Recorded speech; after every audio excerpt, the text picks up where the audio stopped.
Hi, I am Constance, and I will be kickstarting this presentation by talking about the historical context of Things Fall Apart. But before we go into that, let us get to know our author. Albert Chinua Achebe, or also known as simply Chinua Achebe, was born on November 16, 1930 in Ogidi, which is a large village in Nigeria. He was the child of a Protestant missionary, received his early education in English, and was brought up in a multicultural environment. Now, this particular part will be important later. Now, let's move on to the actual historical context part, alright? Things Fall Apart is set in the 1890s, and it portrays the clash between Nigeria's white colonial government and the traditional culture of the indigenous Igbo people. Now, if you Google it, Igbo is spelled as IGBO, but the G is silent, so it is pronounced as Igbo. That's just a little bit of a fun fact, alright? Just so you don't mispronounce it if you were to say it anytime that you want.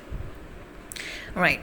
Now, as I mentioned before, Achebe received his early education in English, and he was brought up in a multicultural environment, which means he was able to look at things from the European perspective and the local perspective when he was writing this novel. He masterfully portrayed the complex and advanced social institutions and traditions of the Igbo culture before the Europeans came into the picture. And he was also able to write without stereotyping the Europeans. In this context, I mean that he didn't write all white people were bad. He didn't make the Europeans seem that bad. We see this with the existence of a character called Mr. Brown. He was a good European man in the story.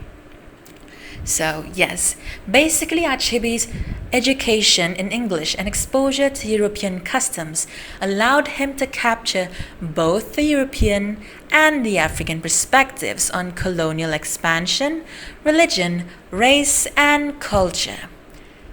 This makes Things Fall Apart such a unique and interesting novel that we as a group just couldn't stop reading until the very end. So yeah, that is basically it for historical context. Now I will pass the the virtual microphone off to my other group mate. Thank you. Hi, my name is Sherilyn. I will be starting off with the themes of this novel, titled Things Fall Apart. I will be presenting two themes from the novel and will be continued by my two friends. The first theme is the conflict between change and tradition. In the novel Things Fall Apart, it deals with how the prospect and reality of change affect various characters. The first character is Okonkwo. Okonkwo resists the new political and religious orders because he feels that they are not manly if he consents to join or even tolerate them. His resistance of cultural change is also due to his fear of losing societal status because his self-worth depends on the traditional standards by which society judges him. The next character is the outcast of the Igbo clan. In the Igbo clan, they have a cultural system where they evaluate themselves. This inspires many of the clan's outcasts to embrace Christianity. The Christian value system has become a refuge for the outcasts from the Igbo cultural values that place them below everyone else. In their new community, they enjoy a more and comfortable life. The last character are the villagers. They were generally caught between resisting and embracing change, and they faced the dilemma of trying to determine how best to adapt the reality of change. Many of them were excited about the new opportunities and techniques that the missionaries bring. However, the European influence threatens the mastery of traditional methods and skills in the Igbo clan, for example, like hunting, cooking, and etc. Because to them, these traditional methods were once crucial for survival. Now, the next theme is fate versus free will. Life is a delicate balance between fate and your own free will. Some claim that humans have their own power to create their own destiny. However, others argue that they are inescapable victims of fate. In the novel Things Fall Apart, it portrays the relationship between humans' determination to succeed and his or her own fate. This can be seen in Okonkwo. Okonkwo is highly praised all over Umuofia for his great wealth and power. He rises from being the son of a debtor to being one of the leaders of the clan.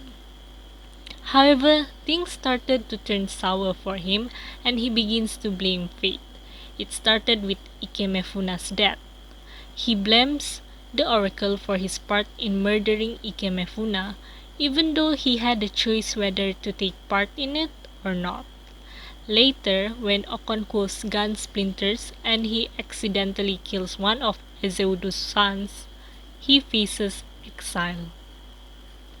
Although his crops do well in the neighboring clan and he was allowed to return in 7 years, he has already felt completely discouraged by what he has gone through.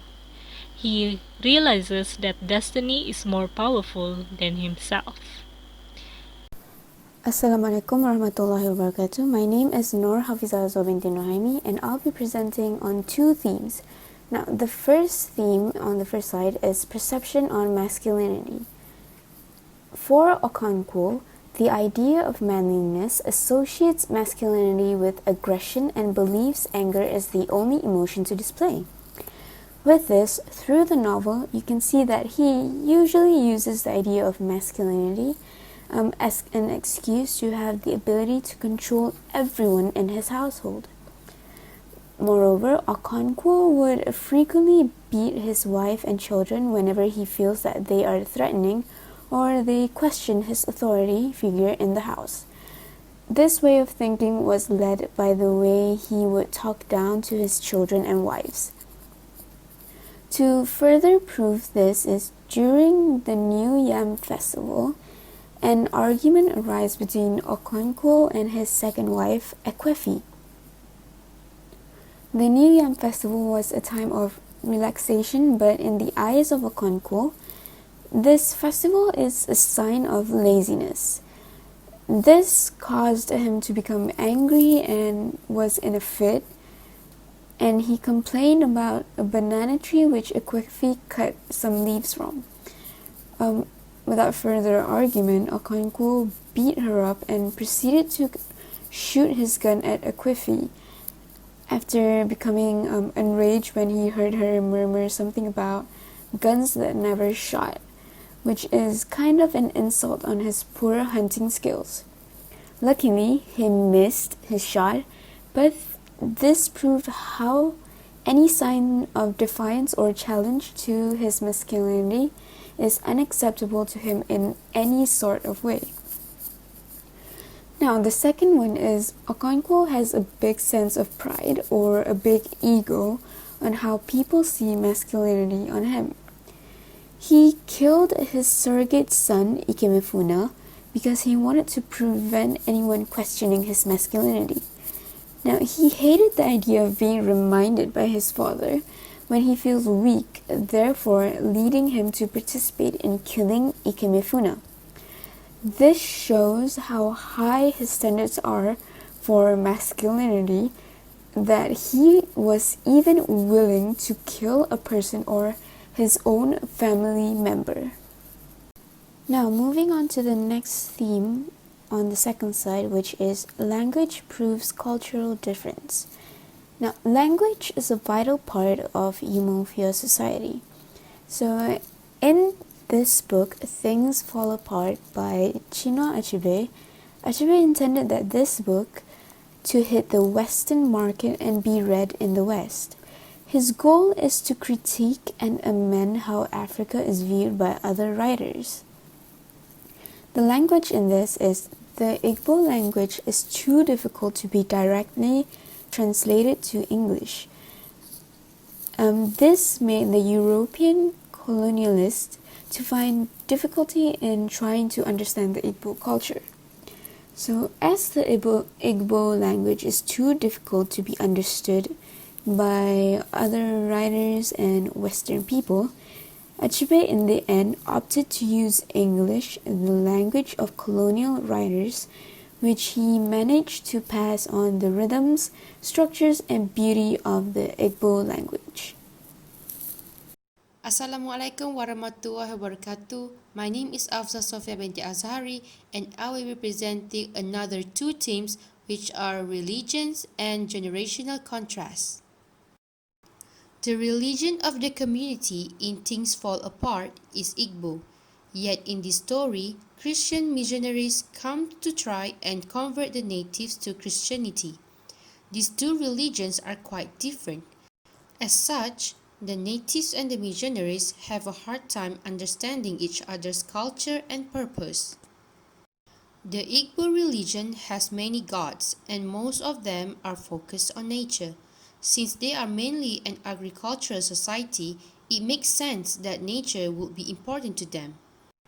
On the other hand, in Christianity, there is one all-powerful God. This God is there to save them from their sins and to save them from this life. For the Igbo culture, this is so foreign because this life and land is their entire life. In Things Fall Apart, religion is the root for the fall of Umuofia society. Western religion breaks order in the Umuofia society by taking in outcasts and clan members without title and giving them power. By taking power away from the clan's authorities, Western religion destroys the clan's old methods of justice and order, thus creating an apocalyptic scenario for the clan's former way of life. The next theme is generational contrast. Things Fall Apart highlights two significant generational contrasts. The first one separates Okonkwo from his father, Unoka, and the second one is between Okonkwo and his son, Noye. Unlike Okonkwo, Unoka is not a warrior and tended to be more of a drain to the community than an active contributor. Unoka also was drawn to creative activities such as music, which he enjoyed with his friends. To Okonkwo, his father's aversion to violence and his preference for the arts marked him as an effeminate guy, precisely the opposite of what Okonkwo hoped to become. Unoka's negative reputation drives Okonkwo's obsession with masculinity and personal achievements. Okonkwo hates his father and is terrified of becoming like him, so he consciously adopts opposite ideals of what his father was and becomes productive, wealthy, thrifty, brave, violent, and adamantly opposed to music and anything else that he perceived to be soft, such as conversation and emotion. Just as Okonkwo is different from his father, he is also different from his eldest son, Noye. Noye's interests are different from Okonkwo's and resemble more closely those of Unoka, especially when it comes to his lack of interest in war and his love for arts. Noye resists his father's expectation about him becoming an accomplished warrior.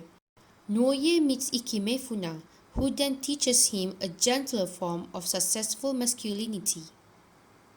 In this story, even though Okonkwo feels ashamed of both his father and his son, the novel suggests that Okonkwo is perhaps more of an anomaly than either Unoka or Noye.